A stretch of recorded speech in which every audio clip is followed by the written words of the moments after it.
சுறா கைடு 12ஆம் வகுப்பு பொதுத் தேர்வுக்கான புதிய பதிப்பு தற்போது பரபரப்பான விற்பனையில். மாணவர்கள் பொதுத் தேர்வில் அதிக மதிப்பெண் பெற உடனே வாங்குங்கள் சுறா கைடு.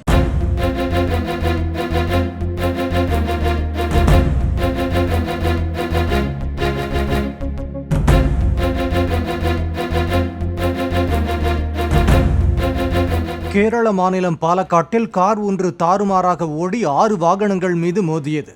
பைக், கார், ஆட்டோ உள்ளிட்ட வாகனங்கள் மீது மோதியதில் 2 பேர் படுகாயமடைந்தனர்.